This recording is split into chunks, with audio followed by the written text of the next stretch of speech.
and welcome to That Music Feeling, a new podcast brought to you from Edinburgh. My name's Jim Byers, the founder of Edinburgh Music Lovers. In this series, we'll be exploring how music makes people feel, and in particular, music's impact on mental health and well-being. In this first episode, I chatted with Arlo Parks, a 19-year-old singer-songwriter from London who's bravely tackling the topics of depression and mental health through her songs Black Dog and Super Sad Generation. I started by asking Arlo, quite simply, where she was and how she was feeling.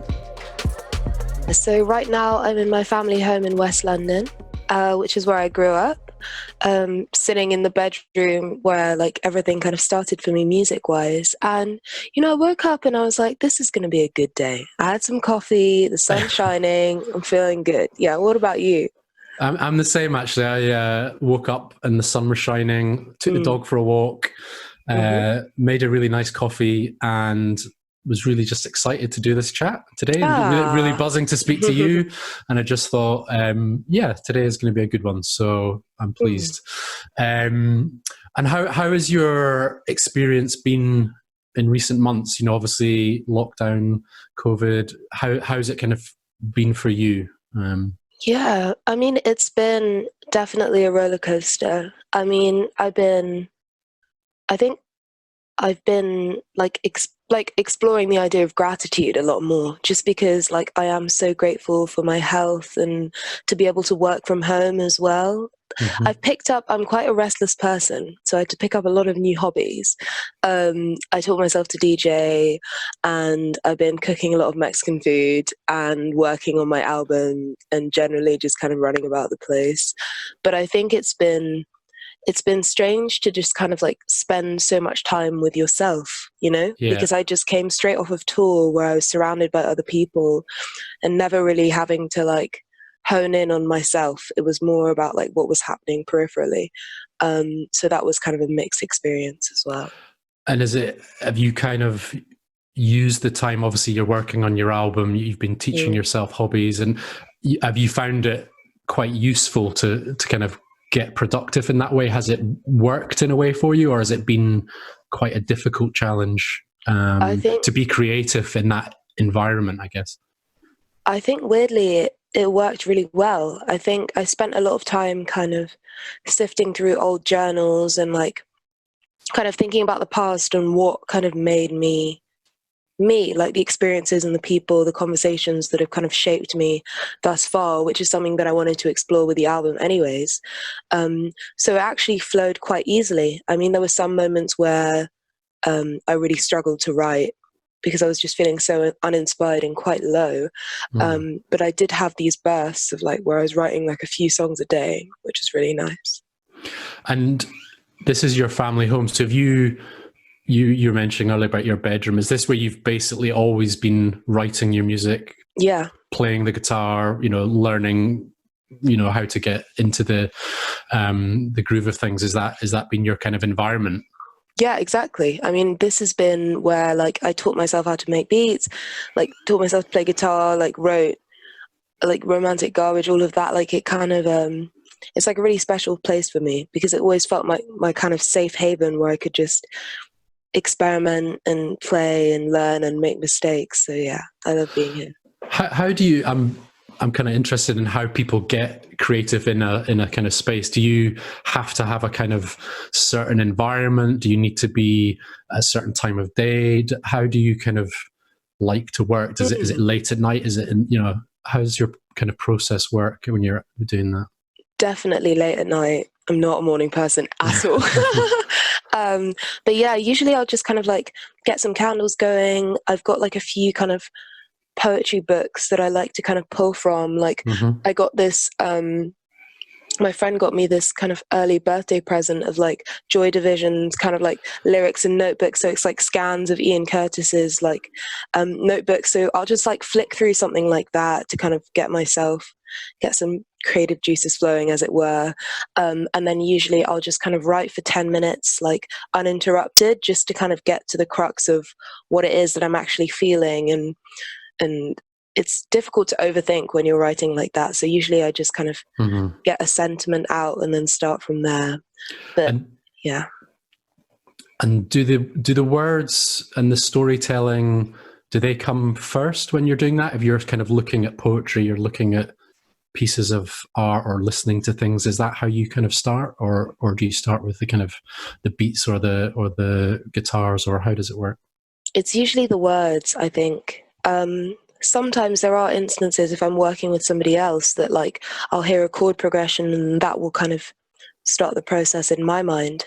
But usually it is the words, just because that's the most important part of my music. So it's usually what everything else is based off of.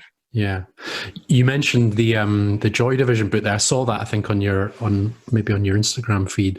I'm a huge fan of like Ian Curtis, Joy Division, New Order, etc. Is that I noticed from reading about you that kind of music has probably been a part of your listening experience growing up. Is that fair? Yeah, I mean, maybe not so much growing up. I think growing up it was very much, well, like when I was small, it was very much just jazz and Prince. That was the only thing that was really played in the house.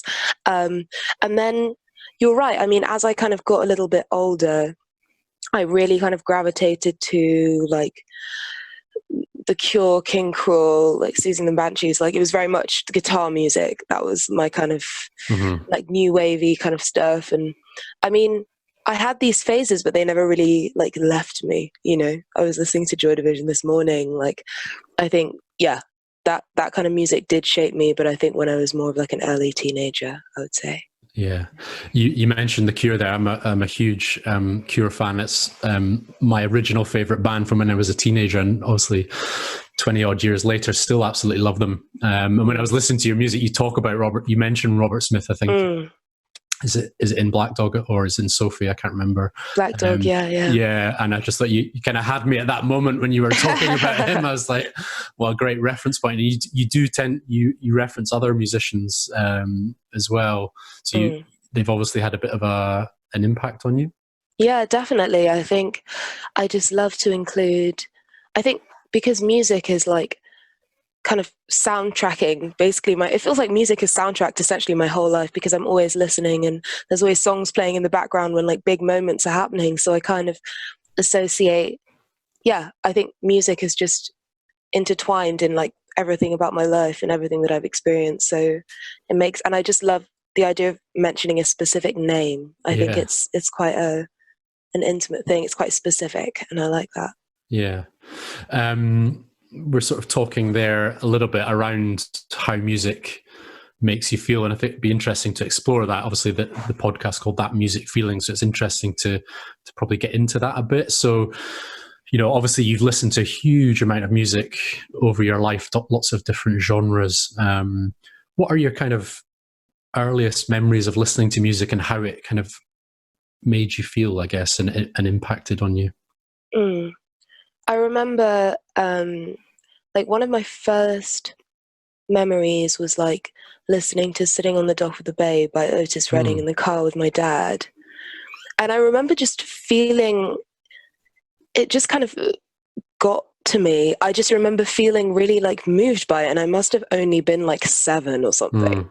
But I remember just feeling this sense of peace kind of descending on me. And like my dad would say, even when I was like 2 years old, like even the sound of like a coffee spoon stirring in the cup, I would like start dancing to the rhythms. So it's always been, music has always been something that has kind of, I don't know, I just always get this very visceral feeling like when I'm listening to a song that I love. When I heard King Cruel's first album when I was 13, I remember listening to Baby Blue and just being in tears. I'm always very easily moved by music. Okay. I'm not really a crier, but like when I hear a certain song, it will just kind of set me off. I think I feel it really deeply. Yeah.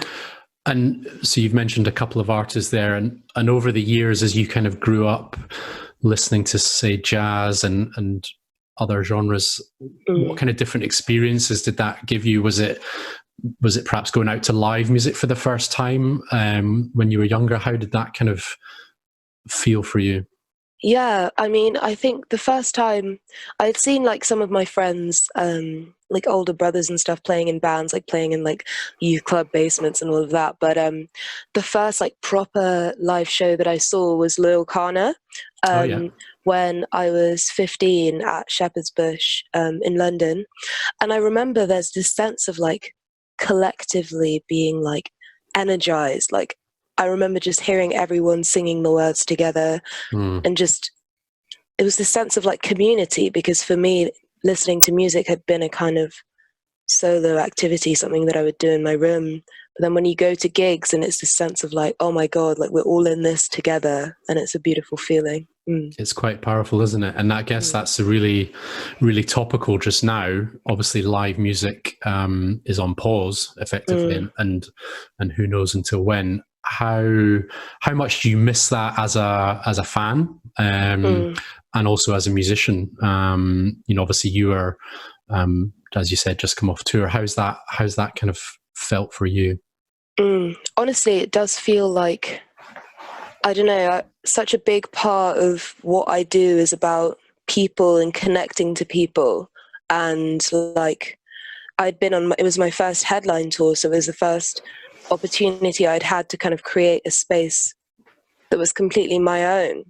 And I definitely feel like I miss it a lot, because, when you see, like, for example, I don't know, the number of times that a song has been played, or you get messages online, it's not the same as actually having conversations with those people and just, it feels slightly intangible. And as a fan as well, oh my God, I just love like whenever I have a spare moment, because I am generally quite busy. The last person I saw was Angel Olsen at Hammersmith Apollo. My goodness. It's just there's nothing like it. Even going to festivals, that kind of haven where everyone's just there for the music, like there's nothing that can really compare. So I hope it, like, as soon as it's safe, I'm going to be right back up immediately. Yeah.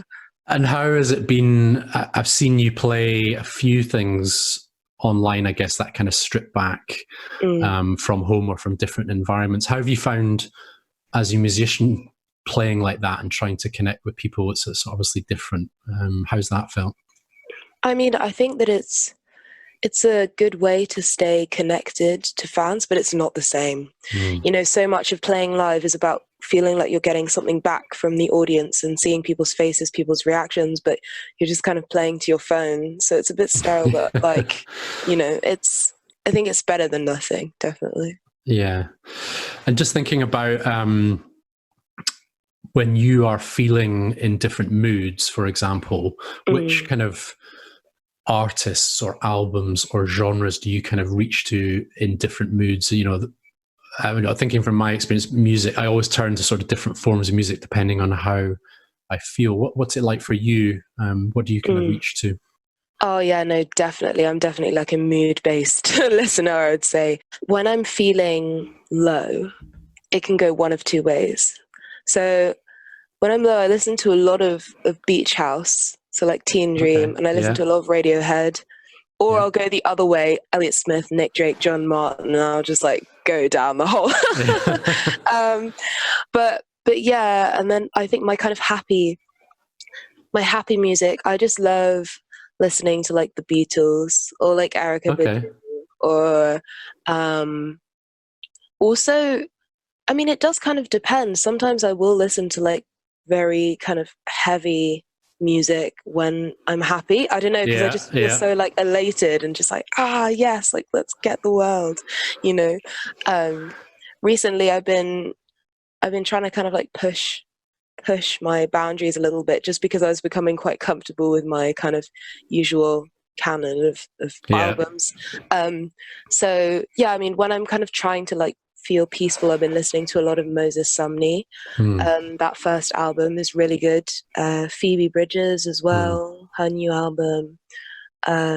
Listening to a lot of Animal Collective as well. I don't know, it's just all over the place. Yeah. You touched on that kind of almost listening to that kind of loud, heavy music. I've got this thing called beautiful noise. This kind of, I've got a playlist building about beautiful noise. So it's really beautiful music, and then all of a sudden it can be really full on like Mogwai or kind of some of the Cure's heavy stuff. I guess it's that real loudness. It's just like that wall of sound. I find quite therapeutic almost. Some people might think it's just noise, but actually there's a kind of beauty in that noise. Do you kind of find that? I definitely agree with that. I definitely think that, like, yeah, it makes me feel kind of like energized, and there is a beauty to it. I don't think it's not just like a mishmash of sounds. It just feels really like, ooh, just like a wave, a beautiful wave. Yeah. Yeah, cool. And in terms of how, when you're approaching your own music, I've seen you talk a couple of times about how almost how you want people to feel or react from your music. Do you have a kind of aim or goal with what you're writing and producing? Yeah. For the listener, how do you kind of see that? I think I just want people to be moved by it. I think the reason why I make music is for personal kind of catharsis, but the reason why I share it is the idea of helping people and making people feel less alone. And I just love the idea of it being like shared among loved ones as well. Like, I think because my music is inherently quite sensitive and emotional, I'd like it to have a kind of healing effect on people. I think that's what I aim for. Yeah. Yeah, no, that makes sense. I mean, that kind of touches on the mental health area I was kind of keen to talk about. Obviously, you've, with your single Black Dog, addressed topics like mental health, depression, and so on, and in your lyrics. I'm interested in where that comes from, I guess, in you, your background, maybe your network of friends. Where does that kind of come from? What are you seeing, and how you kind of channeling that, I guess? I think a lot of like my close friends when I was growing up and still now have struggled with mental health. And I think because I've been at the kind of forefront of that and just experienced other people's suffering in that way and kind of being unsure of how to process that, it kind of just came out through music, I think, because that's, it's just something that I'm kind of living through somebody else. And I just found it it really affected me, and I wanted to talk about it. And I think when something does really affect me, then I write a song about it or I write it down. And I kind of then thought, oh, well, maybe this is something that other people will be able to relate to. Maybe it will be able to help them out. And so that's how it kind of took that angle. But the only reason I really talk about things is because it's something that's affecting me and I feel like I need to write it down to process it. And then it kind of turns into a song, I guess. And you writing autobiographically from your own things? Are you looking at what your friends are experiencing or what you're seeing in society? How is it kind of, is it a mix of both, I guess? I would say it's mainly, it is a mix of both, in terms of like some songs are directly my lived experiences, but they kind of all like intermingle, I would say. But it's definitely about things that I've seen through my own eyes or that I've experienced. I haven't quite gotten into like the kind of more abstract storytelling thing yet, where it's not about me. And obviously, I think you're 19, is that correct? Yeah. So it strikes me that you're kind of very almost like wise. It sounds, a sort of older soul, if you know what I mean. You come, you're talking about these topics in quite a sophisticated, really intelligent way, and it's really interesting to see that. You've got a song, Super Sad Generation. You obviously, you're talking about what you're seeing among young people. I'm really interested in what it's like growing up, as a teenager in this kind of modern world. How have you kind of seen it, and how are you seeing things now? What's it like? Yeah, I think it is. I mean, it's a mixed experience. I would say there is this sense of pressure that there are a lot of kind of things wrong with the world, and it's kind of on our shoulders to fix it, which I think can bring quite a lot of kind of anxiety. And I think with social media and stuff, it is very much growing up with social media is just, I don't know, it's a mixed bag. I would say it's bad. Like in a lot of ways, it is quite toxic just to even just to like be on your phone all the time, like the people around me who kind of almost live through their screens, if they see something beautiful, they won't really look at it, they'll whip out their phone and take a video. You Right. know what I Yeah. mean?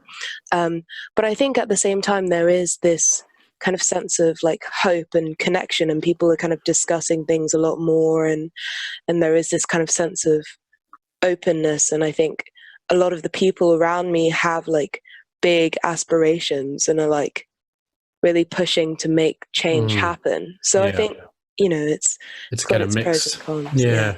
I'm definitely interested. You mentioned this idea of people living through their screens. I feel that. Obviously, I'm a different generation, but I'm very conscious of it. I've got a son who's 8, and I'm conscious of him growing up seeing people, or seeing us as parents, with watching their phones or looking at their phones. It's quite uncomfortable sometimes. But you've really grown up with it. Your generation has really seen it. I mean, how do you see it improving or getting worse? Or I'm just interested in, how people can almost get away from that culture, or obviously there's a lot of good things that come with it, or... I mean, I think I see it getting worse, unfortunately, just because of it feels like each time it may be getting a little bit better, then there'll be a new kind of app or a new trend or something that will kind of hook people back in, if that makes sense. I think people are becoming more aware of it, I would hope, with things like, screen time statistics and all of that. People are kind of seeing what they're doing, but I'm not sure if they're changing, really. They'll just be like, oh, that's so long. And then they just keep staying on their phones. I mean, personally, I've become more aware of it, and I've kind of taken active steps to like stopping it. Like I just kind of leave my phone most of the day, pick it up, see if there's anything to do with music, put it back, and then just get along with my day.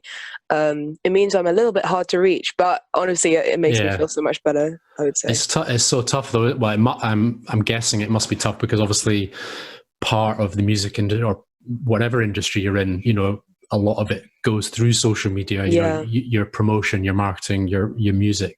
I see you using it in a positive way. I see you sending out good vibes, which is really nice. But obviously, there's an element where you almost have to be involved. You have to be. It's quite a sort of double-edged sword, isn't it? Yeah, of course. I mean, on one side of things, I've kind of struck up conversations with other artists that I maybe never would have met if Instagram and stuff didn't exist, and I get to kind of use my voice for good. But you can just get sucked in, whether that's seeing negative content or just like scrolling, just like browsing for like hours, and then you're just like, what? I just wasted 2 hours, Yeah. I mean, you touched on there how you try and look after your own mental health, put your phone away and so on. And you talked about gratitude earlier. What kind of things are you doing in terms of, is it turning to books, poetry, music, art? How do you look after your own mental health in these kind of weird times, and just generally?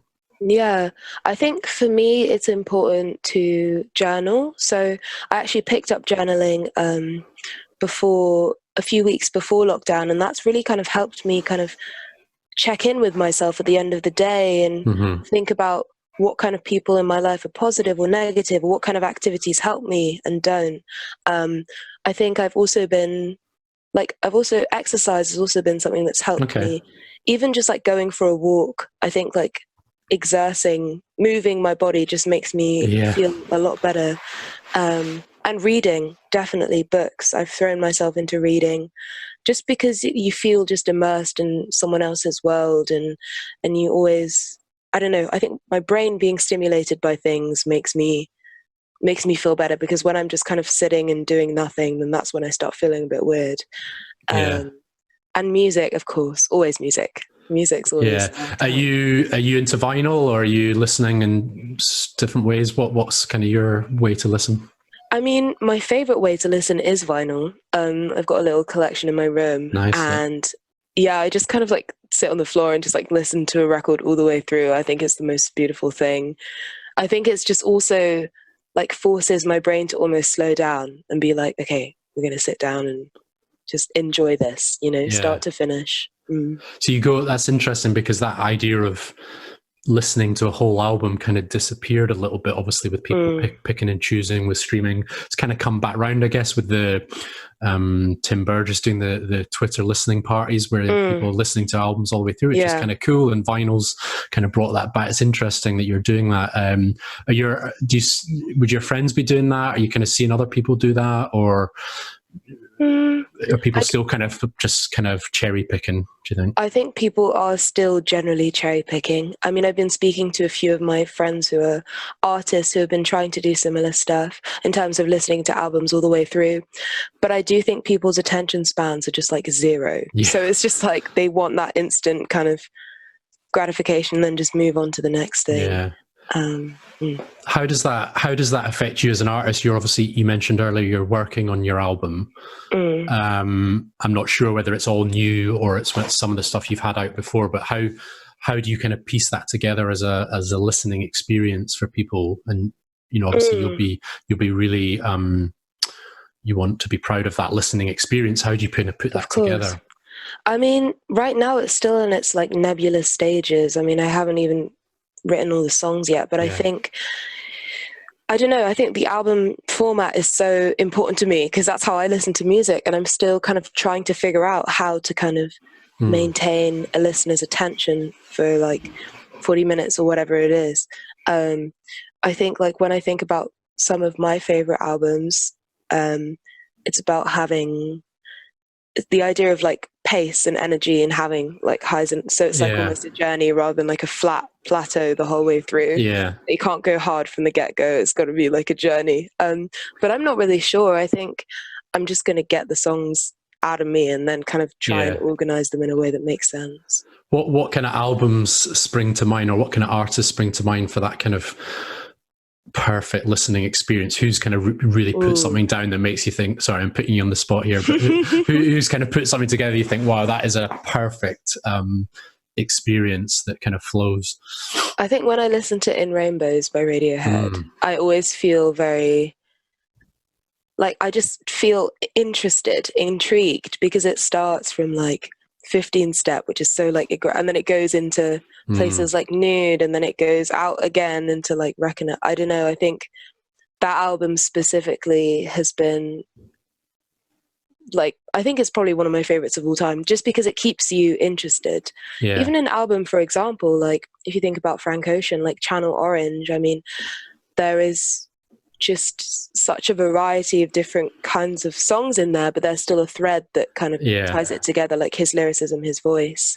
But yeah, no, it's a difficult one, isn't it, to figure it out? Very much so. I don't know.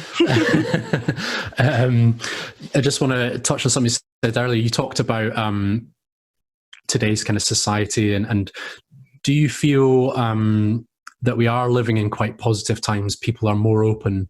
We're talking about mental health. We're talking about depression. We're talking about diversity, Black Lives Matter, sexuality, these things. Do you feel in your kind of world, as you're seeing it, that's coming through much louder now?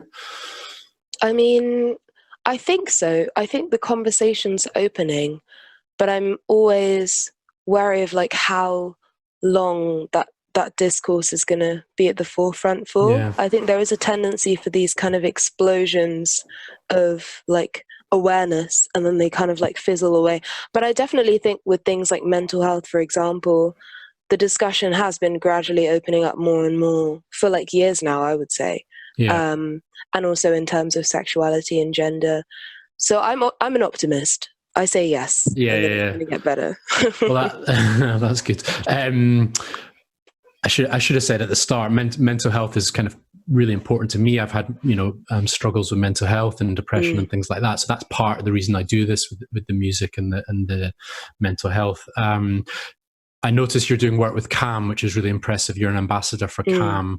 I wonder if you could just tell us a little bit about that in terms of how that's come about and what you do, and that kind of thing. Yeah, so that came about because I kind of participated in one of their CAM lock-ins, which is like this live performance that you do where you like raise money for CAM and just kind of play some songs. And then they reached out to me asking me if I wanted to be an ambassador, and like their mission is something that I really kind of stand with completely. So I was really blessed to do that.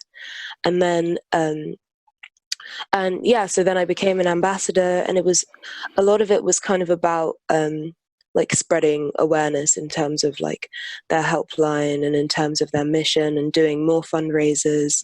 And also, like, I mean, hopefully at some point I'll be able to kind of like do some workshops or like use my skills to kind of serve other people and kind of discuss more about the fact that music can be such a healing thing, and also that making music isn't something that you can only do if you have a big fancy studio. It's something that you can do by yourself that can make you feel a lot better.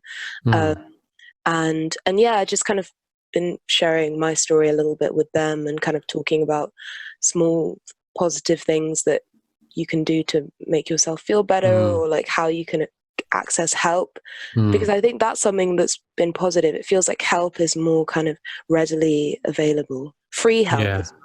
Yeah, I think it's really important, and it's really impressive. I think when I do this music stuff, I look at musicians an incredibly powerful platform. I think to use, you talked about use your voice, use your platform. When you've got people like yourself or musicians in the past like Stormzy or whoever who've talked openly about mental health, I think that's really powerful. It's much more real.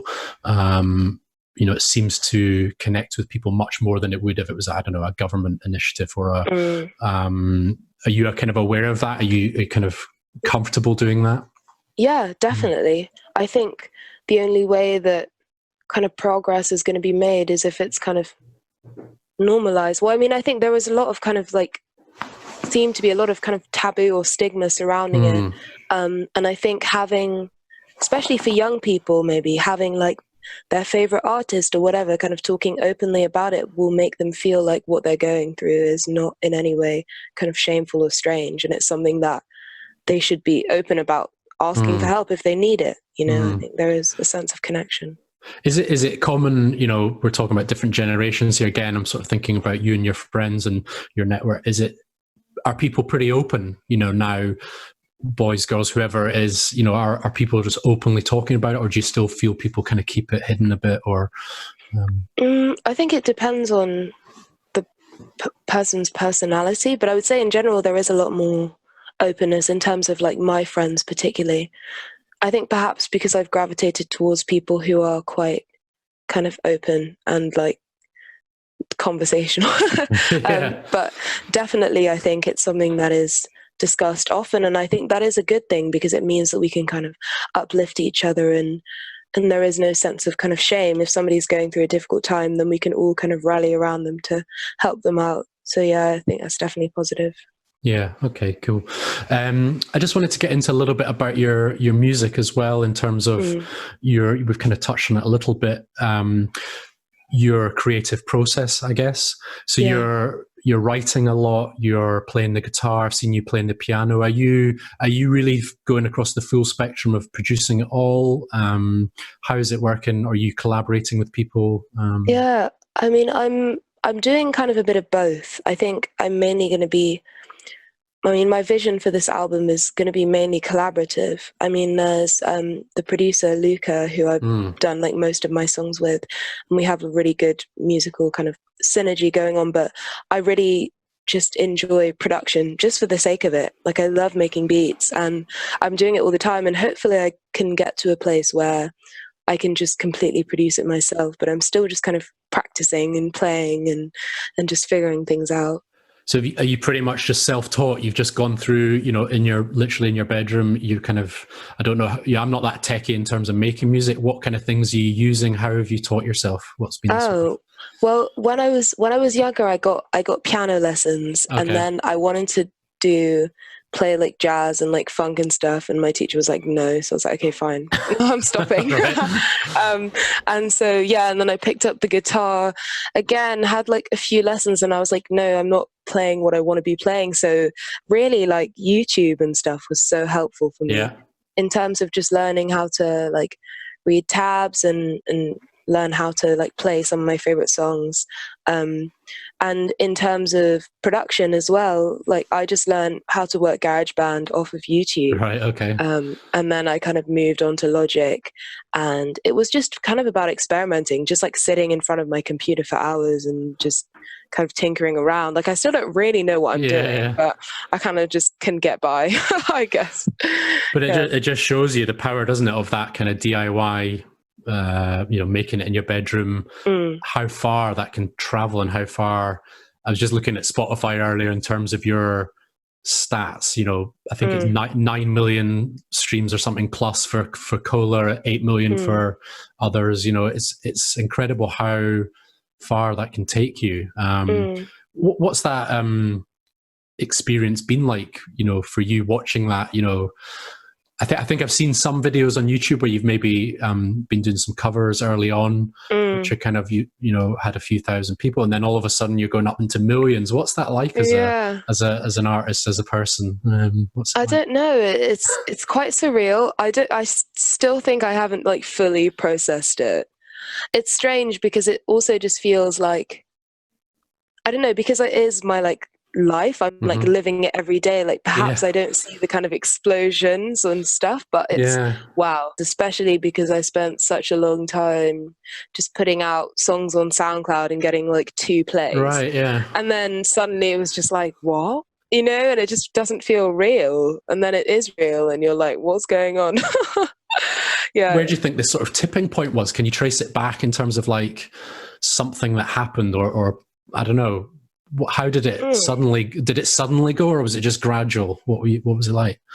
I think it felt kind of it was kind of exponential, I would say. Like, because I remember when I first put out Cola, then it wasn't like it dropped and then went viral or anything. It just kind of slowly like bubbled. And I think like people started talking about it and then it just kind of spread, and there were a few kind of celebrity shout out kind of things. And then I just don't know. It just got more and more and more, I think. So I started doing a few interviews and then a few more, and then putting out more music, and slowly kind of built up.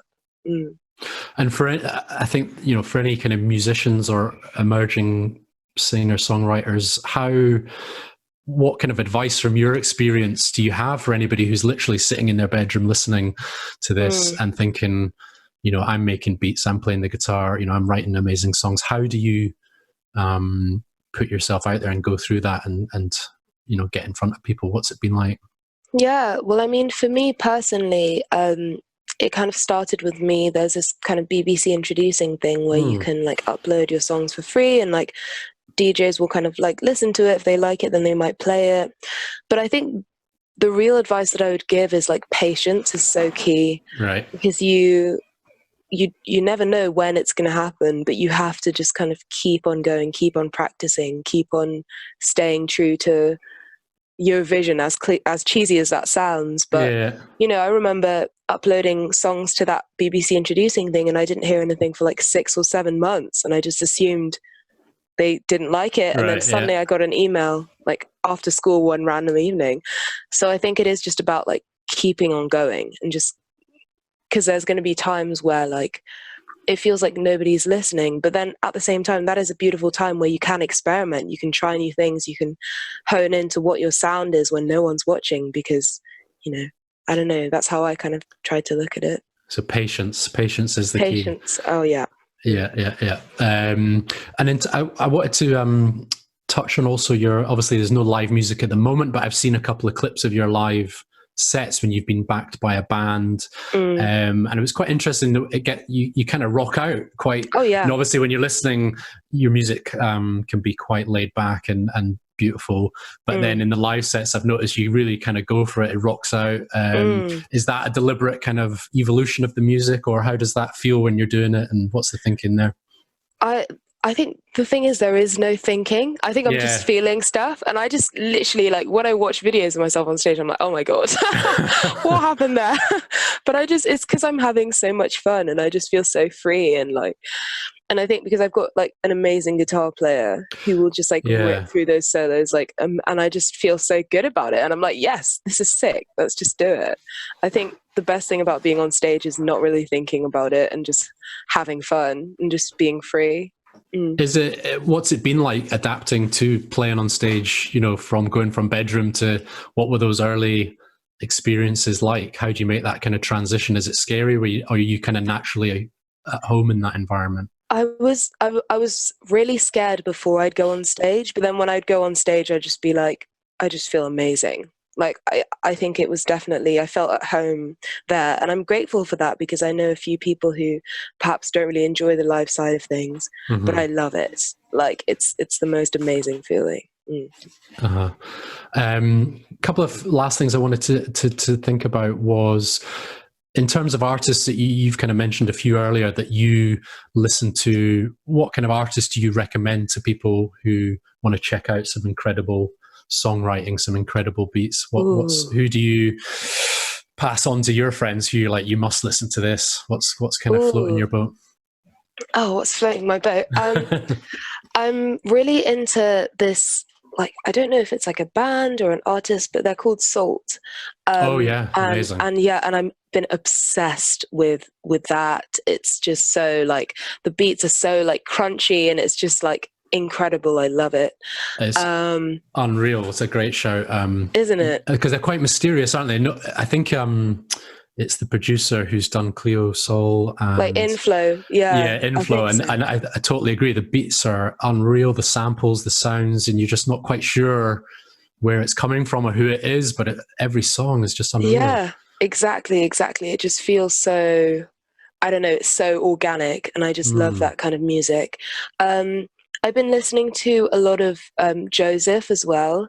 He's from Glasgow, and and his tunes. Oh, I just absolutely love it. Like, when I got nominated for the sample, we were doing something in Maida Vale, and he was playing live, and I just kind of popped my head through. I was like, oh my goodness, I like this a lot. Oh, that's amazing. Yeah, well, that's good. A good Scottish connection. Yeah. He's really, really cool. Been digging that, and I've been listening to a lot of kind of more shoegazy stuff. I've been listening to like Slow Dive and stuff. Nice. I'm trying to think of some like new. Oh, I've been listening to like Eve Tumor as well. I don't know if you know. Yeah. And like Blood Orange and that kind of stuff as well. Nice. Really, really cool. I read somewhere that another Scottish or sort of Scottish connection. I read somewhere that you like Sophie as well. Obviously, sort of Glasgow roots.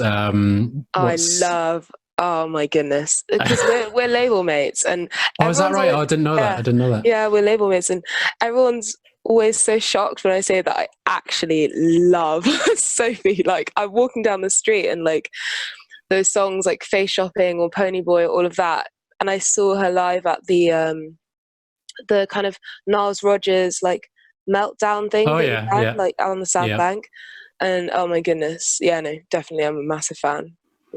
Amazing. And lastly, poetry. I'm really interested in the fact that you've kind of obviously written poetry, you perform poetry. I've seen a couple of clips, and you turn to poetry a lot. You know, it's not something that everybody knows a lot about. Who would you recommend on the poetry front that's kind of worth checking out to get a kind of first taste of good poetry or interesting poetry? A first taste.